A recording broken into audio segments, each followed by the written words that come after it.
ये क्या? मैं धरती पे कैसे कैसे आ गई? नहीं नहीं, मैं अपना आसमान नहीं छोड़ सकती। मैं कैसे रहूंगी इस धरती पे? हे ईश्वर, मुझे फिर से आसमान पर बुला लो।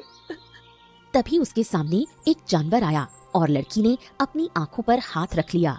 उसके मुंह से जोर की चीख निकली। मधुपुरा नामक गांव में विवान नामक एक लड़का अपनी प्रेमिका अंशु से बहुत प्रेम करता था। एक दिन तेजी से वो अंशु के घर पहुंचा। ये क्या विवान, तुम इस वक्त यहाँ कैसे? अंशु, मैं क्या बताऊं अंशु, मैं क्या बताऊं अंशु। तुम्हें पता है, मैंने हम दोनों के बारे में अपनी माँ से बात की और मेरी माँ ने शादी के लिए हाँ कर दी। ये इसीलिए अंशु अब हम दोनों को ना जल्दी से शादी कर लेना चाहिए। क्यों, झटका लगा ना? मेरी माँ ऐसे ही झटके देती हैं। क्या शादी तुम्हारी माँ ने हाँ कर दी? पर मैं तो तुम्हारी माँ को पसंद नहीं थी। अरे लेकिन अब तो मेरी माँ ने हाँ कर दिया ना, इसलिए हम शादी की तैयारी करते हैं और धूमधाम से शादी करेंगे। अब तो तुम खुश हो जाओ यार। तभी पीछे से कुसुम बाहर आई। अरे जब इसकी माँ शादी के लिए तैयार हो गई तो जाकर शादी कर ली ना। वैसे भी कितना परेशान रहती थी कि इसकी माँ शादी के लिए तैयार नहीं है। अब तो माँ भी तैयार है। देखो विवान, तुम अभी घर जाओ, हम बाद में इसके बारे में बात करेंगे। ओफो, अच्छा ठीक है, चलो मैं जाता हूँ और मैं तुम्हारा इंतजार करूंगा। ठीक है। विवान वहाँ से चला जाता है। क्या हो गया? तुम बेचारे को भगा क्यों दी? उसने तो तुमसे शादी का प्रस्ताव रखा था। माँ, तुम ये कैसी बातें कर रही हो? मैं पहले इससे प्रेम करती थी, लेकिन अब मैं राहुल से प्रेम करती हूँ और अपना जीवन उसके साथ बिताना चाहती हूँ। ये तुम कैसी बातें कर रही हो बेटी? तुम तो इसके साथ कई वर्षों से प्रेम करती थी। ये तो मेहनती और ईमानदार है, फिर तुम इसे धोखा क्यों दे रही हो? इससे शादी कर लो, तुम हमेशा खुश रहोगी। नहीं, अरे राहुल इससे भी अच्छा कमाता है और धनवान है। मैं तो धन वाले प्रेमी चाहती हूँ, ना कि गरीब। इसकी माँ भी बीमार रहती है और उसके पास दौलत भी नहीं है, इसलिए मैं इसे पति नहीं बनने दूंगी। अंशु इतना कहकर घर के अंदर चली जाती है। हे भगवान, पता नहीं मेरी बेटी को क्या हो गया है। पहले इतना प्रेम करती थी और अब अचानक पैसे का भूत कहाँ से सवार हो गया।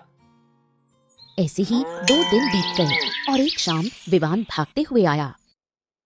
क्या हो गया विवान, तुम आज फिर यहाँ कैसे आ गई? हाँ, देखो अंशु, बात यह है कि मेरी माँ की तबीयत खराब है। वो अपनी आखिरी सांसें गिन रही हैं और उनकी आखिरी इच्छा यही है कि हमारी शादी हो जाए उनके सामने, बस। विवान, मैं... इतने में पीछे से राहुल आ गया। अरे तुम यहाँ क्या कर रही हो अंशु? मैं मंदिर में शादी के लिए तुम्हारा इंतजार कर रहा था, तुम आई नहीं अभी तक। मैं बस तैयार होने जा रही थी, अभी आ रही हूँ। क्या? ये तुम कैसी बातें कर रही हो अंशु? मैं तुमसे इतना प्रेम करता हूँ और तुम मुझे छोड़कर इसके साथ जा रही हो? ओह अच्छा, तो लगता है ये भी तुम्हारा दीवाना है। हाँ, मेरी खूबसूरती ही इतनी है कि मेरे पीछे सब दीवाने हैं। देखो दीवाने परवाने आशिक मस्ताने, मैं अंशु के साथ आज ही शादी करने वाला हूँ, इसलिए अब इसे परेशान करना बंद कर दो, समझे? नहीं अंशु, तुम ऐसा नहीं कर सकती हो। मैं तुमसे कितना प्रेम करता हूँ और तुम मुझे छोड़कर नहीं जा सकती हो। भगवान के लिए मेरी माँ की आखिरी इच्छा पूरी कर दो। उनकी अंतिम सांसें चल रही हैं, तब जाकर वो शांति से मर पाएंगी, उनकी आत्मा को शांति मिलेगी। देखो, तुम बस एक बार मुझसे शादी कर लो, उसके बाद तुम राहुल के साथ शादी कर लेना, मुझे कोई आपत्ति नहीं है। मैं तुम्हारे रास्ते में नहीं आऊंगा, बस एक बार मेरी माँ की आखिरी इच्छा पूरी कर दो ना। ओ आशिक दीवाने, ऐसा ना हो जाए कि तेरी आखिरी इच्छा पूछे बिना ही तेरी माँ के पास भेज दूं तुझको। चल जाए यहाँ से। यहाँ कोई बाजार नहीं लगा है जो माल पहले तू खरीदेगा फिर वो माल मैं खरीदूंगा। फालतू की बात करता है। ये मेरी प्रेमिका है, प्रेमिका, और मेरी पत्नी बनने वाली है। कोई बाजार का सामान नहीं है जो पहले तुझे दे दूं फिर मैं रख लूंगा। बेवकूफ कहीं का। अरे देख क्या रहा है, निकल यहाँ से, चल निकल। फिर राहुल विवान को धक्का दे देता है और अंशु के साथ चला जाता है। अब मैं क्या करूं? मैं अपनी माँ को क्या जवाब दूंगा? अंशु, तुमने ऐसा क्यों किया अंशु ऐसा?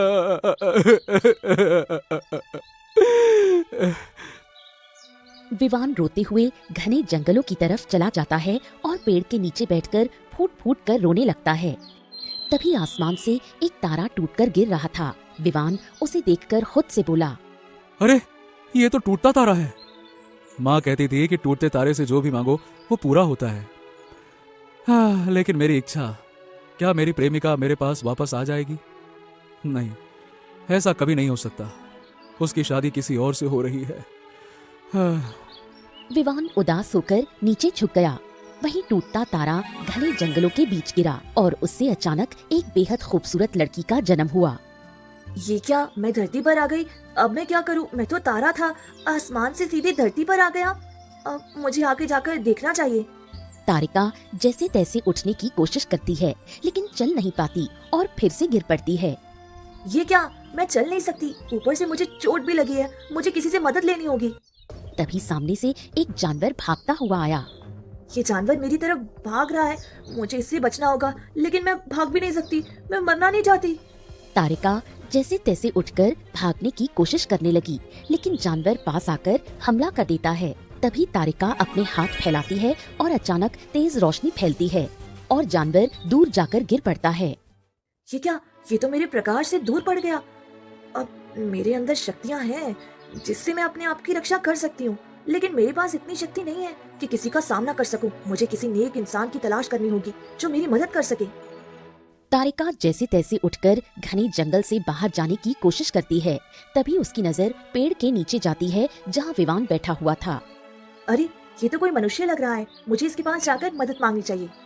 तारिका विवान के पास खड़ी हो जाती है। तुम कौन हो? तुम इतनी रात को इतने घने जंगल में क्या कर रही हो? देखो, यहाँ से चली जाओ, मुझे तुमसे कोई बात नहीं करनी है, चली जाओ यहाँ से तुम। मुझे तुमसे बात करना है, तुम ही वो व्यक्ति हो जो मेरी मदद कर सकते हो। क्या? देखो, ऐसा है, इतनी रात को तुम्हें जंगल नहीं आना चाहिए था, ये खतरनाक जंगल है, घर चली जाओ यहाँ से। वैसे तुम भी बहुत दुखी लग रहे हो, तुम्हें भी इतनी रात को यहाँ नहीं आना चाहिए था। देखो, मैं तो अपनी किस्मत खोजते हुए यहाँ बैठा हूँ। वैसे भी ये बताओ, तुम हमारे गांव की तो नहीं लगती हो।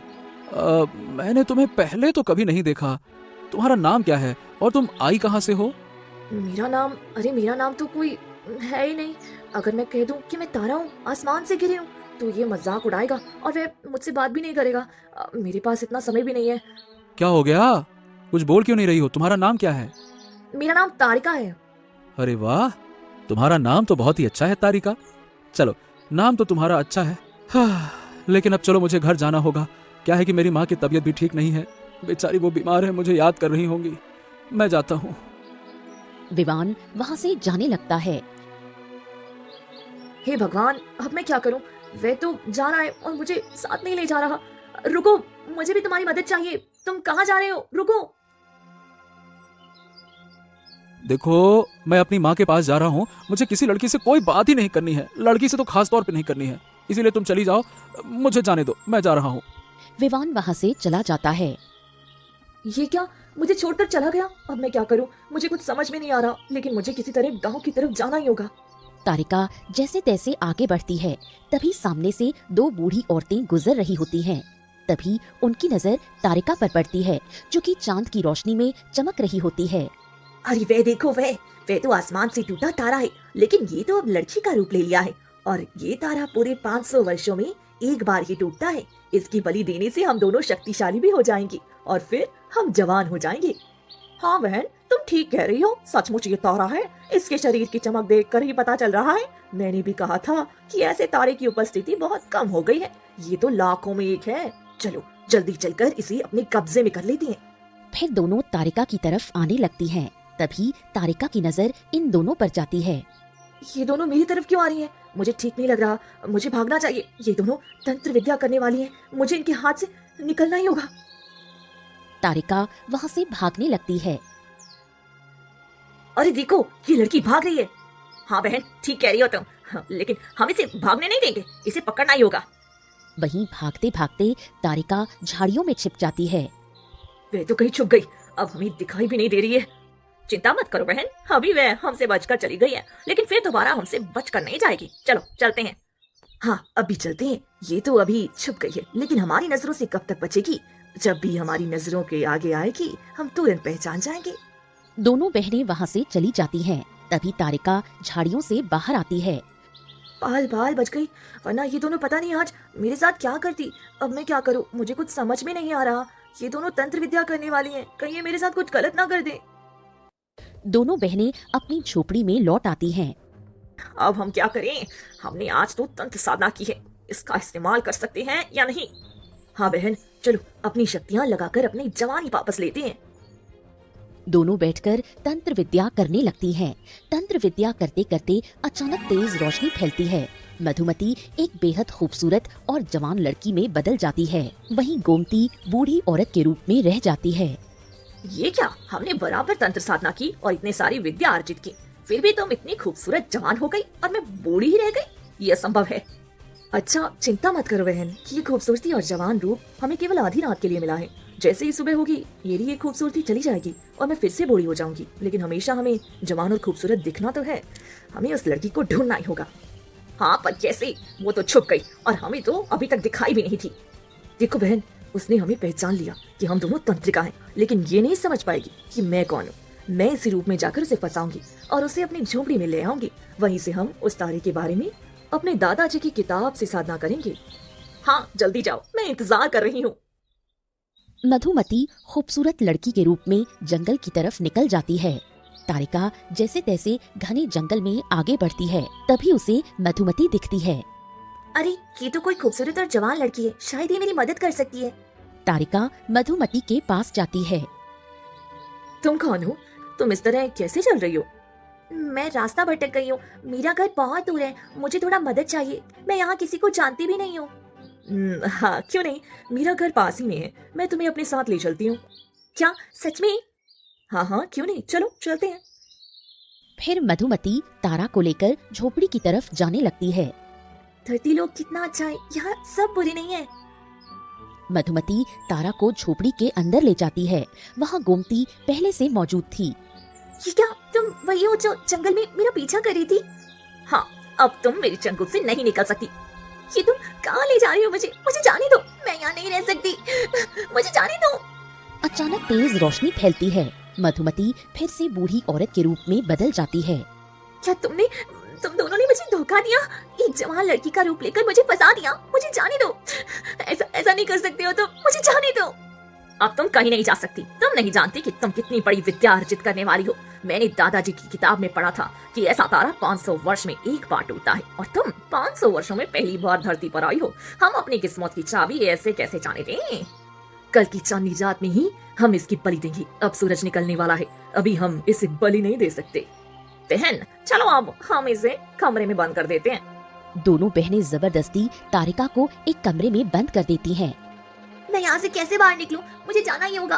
अगर ये दोनों मुझे मार देंगे तो मैं अपने तारा लोक वापस नहीं जा पाऊंगी। कुछ घंटे बीत जाते हैं और दोनों बहनें झोपड़ी से बाहर चली जाती हैं। लगता है दोनों बहनें चली गई। यही सही मौका है, मुझे यहाँ से बाहर निकलना होगा। तारिका झोपड़ी के पीछे का हिस्सा तोड़ती है और बाहर निकलकर घने जंगल में भागने लगती है।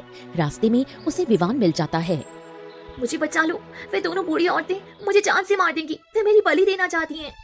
अरे ये तुम कैसी बातें कर रही हो तारिका? कौन सी बूढ़ी औरत, कौन तुम्हें जान से मारना चाहेगी? ये सब हो क्या रहा है? देखो, मैं कोई इंसान नहीं हूँ, मैं आसमान से टूटा हुआ तारा हूँ और अब धरती पर आ गई हूँ। तो जादूगरनी मेरा बलि देकर मुझसे सुंदर और जवान बनना चाहती है। मुझे यहाँ से ले चलो। ओफो, ये तुम कैसी बातें कर रही हो?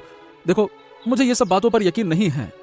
मेरी बातों पर यकीन करो, वे लोग मेरा पीछा करते हुए आएंगे। ये मजाक का वक्त नहीं है, मुझे अपने साथ ले चलो। तभी विवान तारिका को लेकर वहाँ से जाने लगता है। वहीं दूसरी तरफ दोनों बूढ़ी औरतें झोपड़ी में आती हैं और देखती हैं कि कमरे में कोई नहीं है। ये क्या, वे तो भाग गई। हमें उसे पकड़ना ही होगा। हाँ, अगर हम उसे पकड़ नहीं पाए तो हम कभी जवान नहीं होंगे। वो भागकर कहीं और चली गई और किसी को नहीं जानती। कोई बात नहीं, फिर वे जाएगी कहाँ, देखना, हम उसे पकड़ ही लेंगे। वहीं दूसरी तरफ विवान तारिका को लेकर अपने घर पहुंचता है। तभी रात हो जाती है। चांदनी रात जैसे ही तारिका के शरीर पर पड़ती है, अचानक उसका शरीर चमकने लगता है। ये क्या? हे भगवान, तुम्हारा शरीर इतना चमक क्यों रहा है? बाप रे! मैंने तुम्हें कहा था ना कि मैं तारा हूँ। देखो, चांदनी रात में मेरा शरीर इतना चमक रहा है। ये तारिका, जब हम पहली बार मिले थे तब तो तुम इस तरह से नहीं चमक रही थी। तब भी मैं चमक रही थी, तुमने गौर से नहीं देखा। अच्छा, चलो अब मुझसे गलती हो गई। जल्दी से घर चलते हैं, नहीं तो कोई देख लेगा। इतनी चमकते हुए शरीर में कोई भी तुम्हें पहचान लेगा। चलो चलो चलो चलो, आ जाओ आ जाओ आ जाओ। फिर विवान तारिका को लेकर घर के अंदर चला जाता है। अगली सुबह विवान और तारिका जैसे ही घर में होते हैं, पूरे गांव वाले वहां इकट्ठा हो जाते हैं। अरे ये क्या विवान, तुम्हारी माँ तो मर गई और ये क्या, तुम किसी लड़की के साथ यहाँ हो? अरे ऐसे किसी जवान लड़की के साथ अकेले घर में नहीं रह सकते हो तुम। हाँ बिल्कुल, रामलाल ठीक कह रहा है। अरे बिना शादी के पहले तुम किसी लड़की के साथ अपने झोपड़े में कैसे रह सकते हो? और ये लड़की कोई साधारण नहीं है, इतनी सुंदर, बाप रे बाप, इतनी सुंदर लड़की तो मैंने गांव में पहले कभी ना देखी। अच्छा ठीक है, मेरी बात सुनो। देखो मैंने आप लोगों को नहीं बताया, लेकिन मेरी माँ की अंतिम इच्छा यही थी कि मैं शादी कर लूं। इसीलिए मैंने कल रात अपनी पत्नी तारिका से शादी की और इसे इस गांव में ले आया। ये मेरी पत्नी तारिका है। अच्छा, तो तुमने शादी कर ली है? अरे भाई, हम लोगों को बताया क्यों नहीं? अच्छा अच्छा, चलो ठीक है, अब तुम्हारी पत्नी है। वैसे है बड़ी सुंदर, लगता है कि स्वर्ग से उतरी हुई अप्सरा है। है ना? चलो खैर, चलो ठीक है ठीक है ठीक है। सभी गांव वाले तारिका की तारीफ करते हैं।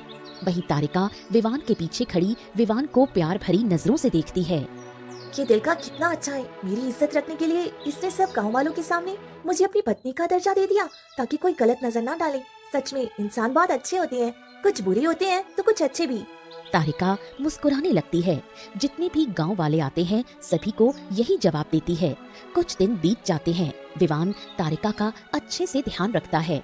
देखते ही देखते दोनों के बीच प्रेम विकसित होने लगता है। वहीं दूसरी तरफ अंशु अपने पति राहुल के घर में बैठी थी। तभी वहाँ कुसुम पहुँचती है। अरे तुमने जिस विवान को ठुकरा दिया था उसे गरीब कहकर और पैसे के लिए, अब उसके पास एक बहुत खूबसूरत पत्नी आई है। उसके पास धन दौलत की भी कोई कमी नहीं है। उसकी पत्नी इतनी खूबसूरत है कि उसका पूरा शरीर चांदनी जैसे चमकता है। पूरी गांव में ये अफवाह फैली है कि उसकी पत्नी सच में अप्सरा है। क्या ऐसा नहीं हो सकता कि वे मुझे इतनी जल्दी भूल जाए? तुम धन की लालच में उसे ठुकरा सकती हो तो मैं तुम्हें भूल नहीं सकता, क्यों? और हाँ, उसकी पत्नी का रूप जो उसके पैर में है वो तुम्हारे पूरे शरीर में भी नहीं है। कुसुम इतना कहकर वहाँ से चली जाती है।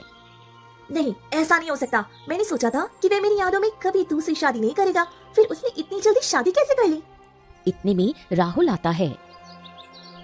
अरे क्या कर रही हो अंशु? जल्दी से मेरे लिए खाना निकालो, मुझे बहुत भूख लगी है। बस बहुत हो गया, तुमसे शादी करके मेरी जिंदगी बर्बाद हो गई। तुम्हारे चक्कर में मैं हीरे जैसे विमान को अपने हाथों से जाने दी। फिर अपनी पत्नी से बहुत प्रेम करता है। देखो, तुम ऐसे नहीं बोल सकती हो। अंशु, तुम अपने मन से मेरे पास आई थी, मैंने तुम्हें बुलाया नहीं था। अरे मेरी तो किस्मत ही फूट गई, लेकिन अब बस बहुत हो गया। मैं तुम्हारे साथ नहीं रह सकती। जब से मैं तुमसे शादी करके आई हूँ तुम बस मुझे खाना और दिन भर जानवरों की तरह काम करवाती हो। मैं तो विवान के पास ही जाऊंगी, मुझे उससे बहुत प्रेम है और मुझे पता है कि वह भी मुझे अपना ही लेगा। वो तुम्हें कहीं नहीं अपनाने वाला। तुमने उसे बहुत बेइज्जती करके ठुकराया था, याद है वो दिन? जिससे शादी किया है वह बस कुछ दिनों के लिए उसकी पत्नी है और मैं पिछले 7 सालों से उसकी प्रेमिका रही हूँ। वह मुझे कभी नहीं ठुकरा सकता। मुझे पता है वह अपनी पत्नी को धक्के मारकर घर से निकाल देगा। अंशु की आंखों से आंसू निकलने लगे। अंशु विवान के घर पहुंचती है। तभी विवान घर के बाहर खड़ा होता है। अरे तुम यहाँ क्या कर रही हो? क्या बात है? मुझे माफ कर दो, मुझे नहीं पता था कि तुम मुझसे कितना प्रेम करती हो। मैं भी राहुल के प्रेम जाल में फंस गई और तुम्हें ठुकरा दिया, लेकिन अब मुझे पता चला कि मैं तुम्हारे बिना नहीं रह सकती। मैं तुमसे बहुत प्रेम करती हूँ, इसलिए मैं अपने पति को छोड़कर तुम्हारे पास आई हूँ। हाँ, तुमने मुझे खुद ठुकराया था, और जब प्यार के बीच धोखा आ जाए तो वो कभी पहले जैसा नहीं होता। इस वजह से हमारे प्यार में अब गांठ बन चुकी है और ये कभी नहीं खुलेगी। इसीलिए तुम यहाँ से चली जाओ अंशु, मुझे तुमसे कोई बात नहीं करनी। तुम ये ठीक नहीं कर रहे हो। मैं उस लड़की को छोड़ूंगी नहीं जिसकी वजह से तुम मुझे ठुकरा रहे हो। इतने में ही अंदर से तारिका बाहर आती है। उसकी खूबसूरती देखकर अंशु के होश उड़ जाते हैं। अरे इतनी खूबसूरत लड़की, लेकिन मैं अपने प्रेमी को इसे नहीं दूंगी। अंशु आगे बढ़ती है। तभी विवान उसे रोकता है। तुम मेरी पत्नी के पास भी नहीं जा सकती हो।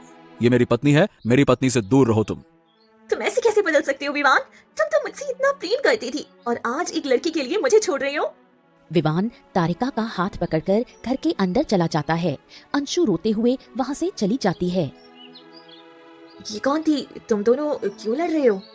अरे तारिका, ये मेरी प्रेमिका है जो मुझे ठुकरा कर किसी और के साथ चली गई थी, और आज जब उसने सुना कि तुम मेरी पत्नी हो इसीलिए ये मेरे पास वापस आई। लेकिन मैं उसे कभी नहीं अपना सकता, कभी नहीं। देखो, वह तुम्हारी प्रेमिका थी। जब वह तुम्हारे पास आई है तो तुम्हें उसे अपना लेना चाहिए था। क्या बात करती हो? नहीं नहीं नहीं, मैं उसे नहीं अपना सकता। पागल हो क्या? क्या आगे? लेकिन विवान कुछ नहीं कहता और वहाँ से चला जाता है। मैं जानती हूँ विवान, तुम मुझसे प्रेम करती हो, लेकिन हमारा प्रेम मुकम्मल नहीं हो सकता। मुझे तारालोक वापस जाना होगा। 1-2 दिन बीत जाते हैं।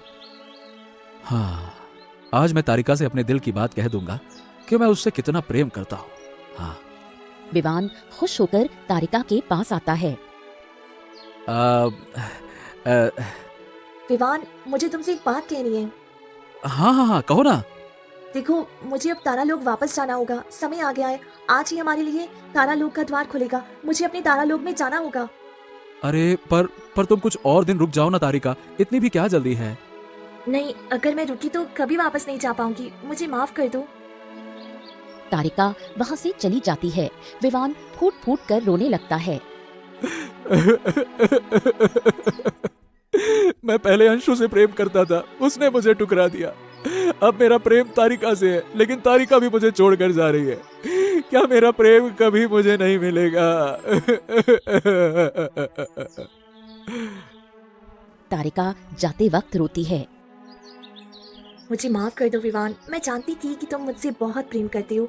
अगर तुम मुझे पहले ही अपने दिल की बात बता देती तो मैं तुम्हें मना नहीं कर पाती, इसलिए मैं पहले ही मना कर दी। मुझे माफ कर दो। तारिका रोते हुए घने जंगलों की ओर चली जाती है। तभी मधुमती और गोमती उसे देख लेती हैं। अरे, वे तारा जा रही है। उसके शरीर में चमक देखो। हाँ, तुम ठीक कह रही हो। ये तो तारालोक का द्वार खुलने वाला है। हमें इसे पकड़ना होगा। मधुमती और गोमती दोनों आगे बढ़ती हैं और तारिका को पकड़ लेती हैं। तुम लोग यहाँ क्या कर रहे हो?